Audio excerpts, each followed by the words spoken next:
And yes, Holly, I miss hometown novel nights too. We all do, and we're all anxious to get back and sharing the opportunities for local authors to get with the local audiences again here in the greater Noonan area and LaGrange and Hogansville and Warm Springs, and gosh knows where we're going to be going once we get back out and doing business again like we used to. So it won't be long. So hang in there. Hang in there. Hello, Austin. How are you, man? So listen, what I want to do is use this time to kind of give you a summary of where we're at. Unlike some of these other authors, I've got 3 books banging out at one time. Now, some of this is going to look very familiar. This is Sanctuary. But as of this week, you're able to get the new Hearthstone Press, which is the imprint of Southern Fried Karma of Sanctuary. It's available as of this week. You can also get it in Kindle as well for those that like the quick read and want to spend a little less money that way. But this is the beginning of the Shiloh Mystery series. Without going into long detail, I thought I was only going to write 1 book, and I got coerced into writing what now is the 3rd book, which is the actual finale to Shiloh Mystery series. After Sanctuary introduces you to Theo Phillips and his wife Liddy. He's a retired publishing executive who has been living outside of Atlanta, in the shadows of Atlanta, for 40 years, raising his family, and has this unrequited passion to be the writer that he always wanted to be. He got stuck on the editor's side of the desk. His wife knew that and got them to retire early. And she found them a home back in where they're from in South Georgia in a small town called Shiloh, which is everything that you would think of as from a time-lost 21st century town that just still is locked into old 20th century traditions. When they arrived there, everything is what they recall, except that the original antebellum courthouse had burnt down. And in front of the building that took its place on Town Square is a statue of a young coach who died in that fire, saving lives but not his own. Theo gets quickly enthralled with this story about this young Jesse Masterson, and that puts him on to having to solve a very a deep mystery that was full of dark secrets in the shadows of Shiloh. It was a fun story to write, and it has gotten a lot of great reviews. Testament is the sequel. So right after I finished Sanctuary, folks said, please tell me you're not done. So Testament came about in 2018, and Testament follows Theo and Liddy as they're sinking roots into town, when unbeknownst to them, while everybody's enjoying the 4th of July celebration, there is a mother who had abandoned her family 20 years earlier in this town who disappeared. And she shows back up, and without any announcement, her own sons, who were just teenagers when she left, are now grown men of some substance in town, and they all are wondering, why is Dixie back in town? This realizes that her motives are not everything it was meant to be, and this turns into a much more suspenseful mystery from that side of things, as she does turn the town upside down and puts family members against family members in her efforts. So this was a fun story to read as well, and it continues with the main characters, which I started in Sanctuary. Well, after that, it's been 2 years and coming out, and it is official, and I want to say this to everybody. This is the big announcement from this side of things. This is Purgatory, a Progeny's quest. A young teenager shows up into Shiloh looking for her estranged mother, and in doing so, she only comes to find out that she now has lost the only other family member she knew about.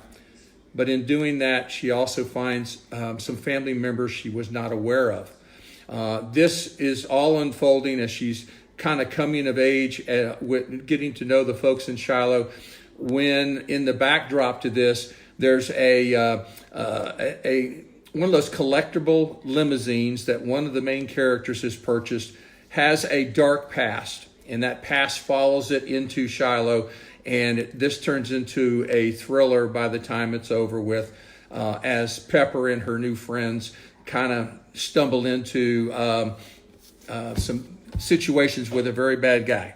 And so you'll get involved in this story. You're going to love the characters. Again, it also carries all the characters, the main characters from Sanctuary through Testament through Purgatory. And hopefully I've got them pretty well knitted together by the time you get done with Purgatory.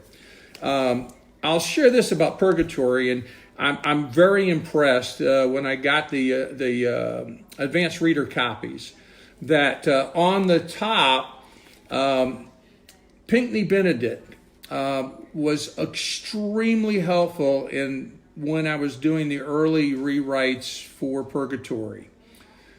And he ended up, to my surprise, provides the blurb that really knocked me out. And because of his reputation and the fact that he's an award-winning author all by himself of Miracle Boy and lots of other stories, and he's a teacher of writing. He says, its prose is clean as a hound's tooth. The affection Brown feels for these people and this place comes through in every scene. Real risk for the characters and considerable emotional complication caused me to fall headlong into the fiction. I was honored when I spoke to Pinckney about the story, and all I can say is, I'm not one of those guys that has that MFA. I didn't live my life thinking I'd be writing novels, and here I've had the fortune of being around some great people that have helped me to write 3. What I'll do beyond here, only God knows. Hopefully we'll see if we can survive getting book 3 out there and having some fun with everybody, because I just love meeting with people, fellow authors, readers that love Southern fiction, that love mystery and suspense. So I wanted to share that with you. Something that I was asked to share, 2 things, and I almost forgot. First of all, Purgatory was originally scheduled to be out May 5th. With all of this COVID stuff, let's just say it got bit by the bug. And with all of the businesses that are closed and things that are going down, and all my friends at the bookstores not being able to do what they normally would do, Steve McConaughey and I spoke today, and we're going to push the date out on the book launch to May 26th. So that's right after the Memorial Day weekend. We're going to launch this the way we intended originally, have some celebration, have some barbecue, have some great book talk, beginning here in Noonan, Georgia, where I'm from, and going outbound from there and meeting with folks all over the state of Georgia and going on beyond that. So I'm looking forward to that. So for those that have been asking, and somebody's going to be going, oh, really? I got to wait that long? Sorry, it will be May 26th. So, just get that energy pinted up a little bit more, and I think you'll enjoy Purgatory. What I'm going to share with you also is on May 21st through 26th. Now we're going to pay you back a little bit. May 21st through 26th, so the week before Purgatory comes out, both Testament and Sanctuary's Kindles will be on sale for only 99 cents. So for a lot of the readers out there that would like to get the backstory read before they grab their copy of Purgatory, you can read Purgatory and it stands alone on its own merit. But there's some little backstory links and inferences that somebody who has read Sanctuary and Testament will really enjoy. If you read Purgatory first, I will warn you, you're going to want to go back and go Sanctuary and Testament, because you're seeing some backstories and overriding arcs about some of the characters that play key roles in Purgatory. So May 21st through 26th, get that Kindle for 99 cents and get ready for Purgatory, which will be coming out. We will be announcing the pre-order, the pre-launch order links for Purgatory in the coming days ahead. And we will try to make it available a little early so that some of y'all can get your hands on this. But I believe, as Steve mentioned to me, the Kindles still won't be out until May 26th. but you might be able to get yourself a paperback copy ordered beforehand. We'll see. I'm anxious to get this in y'all's hands too, but more importantly, I'm anxious to write some notes and to meet you face to face and talk a little bit about Shiloh. I think you'll fall in love with Shiloh like I have. With that, what I'm going to do is I'm going to read just a little bit of Purgatory. I hope this lives up to Pinckney's expression about the prose in this, but I had fun writing it and editing it and writing it and editing it. And those authors out there know what I'm talking about because it went more and more and more. And Tom, thank you for joining us. Steve, thanks for being on board. I hope I don't embarrass us too much.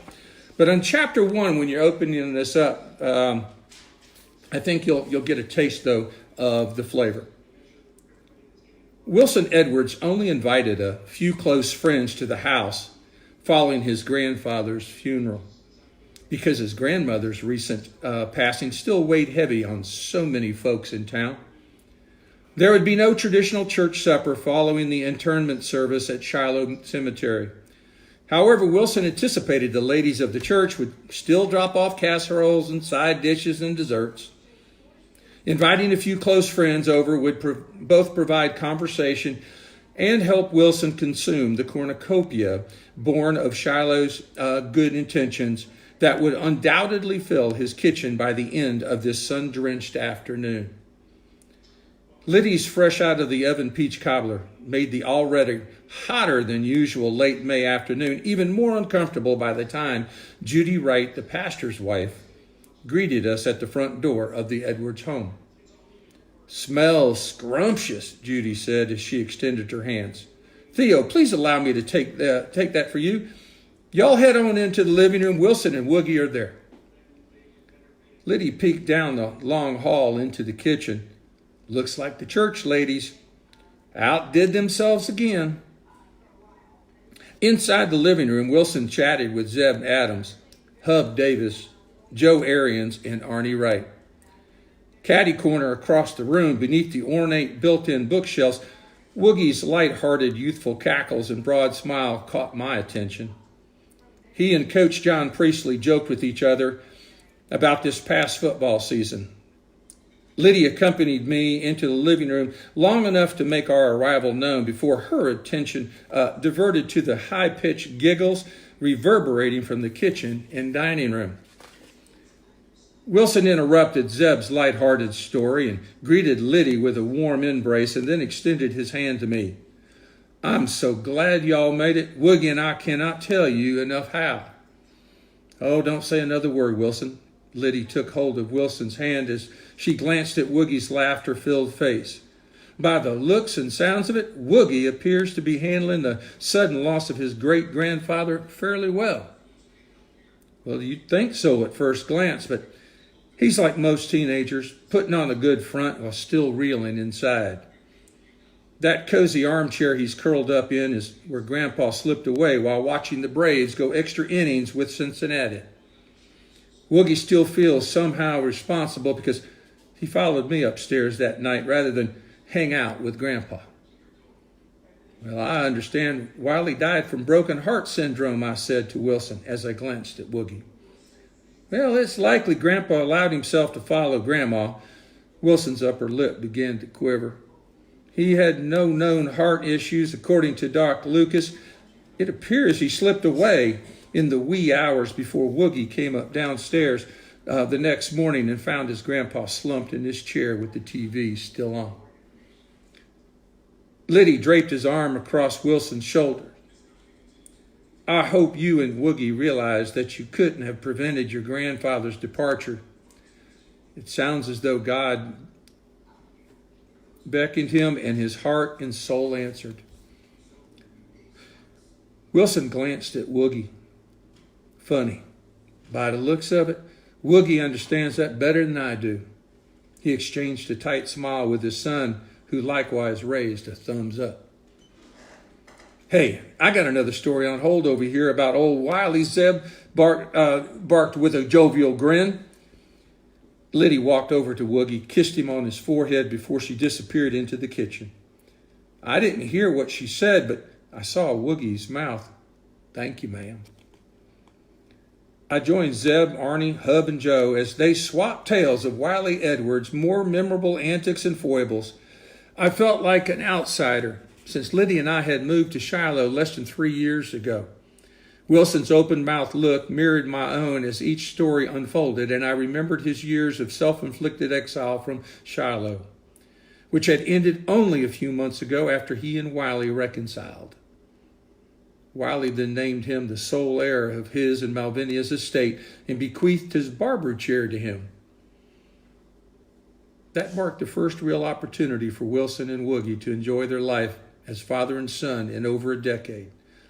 Before that, Wilson had struggled to remain a dutiful husband to his drug-dependent wife, but had faced legal and financial woes until she abandoned him and Woogie and wound up in prison. Now they had some measure of stability, and Wiley and Malvinia had even created a college trust fund for Woogie with some of the proceeds earned when Malvinia sold her gift and card shop. An hour slipped past while Zeb, Joe, and Arnie continued to reminisce before John Priestley tapped my shoulder on his way into the dining room. By the time I managed to excuse myself from the conversation, earning a curious squint from Zeb, John had disappeared. Well, folks, I don't want to take any more time than this because I'm already working overtime, but I think this is a good place to stop because you're going to have to get the book to find out what takes place between John Priestley and Theo on the back porch that evening, which launches into the story. I hope y'all enjoy it. I hope you'll get your copy, Purgatory, A Progeny's Quest. And in the meantime, you'll have plenty of time to catch up on Testament and Sanctuary as well. God bless, and go ahead and like T.M. Brown Author on the Facebook page, and stay in touch, or go to my webpage at tmbrownauthor.com and subscribe, and I'll keep you informed on everything. I'm going to be sending out little teasers here and there over the next month as well. So God bless y'all. Have a good evening. Thank you.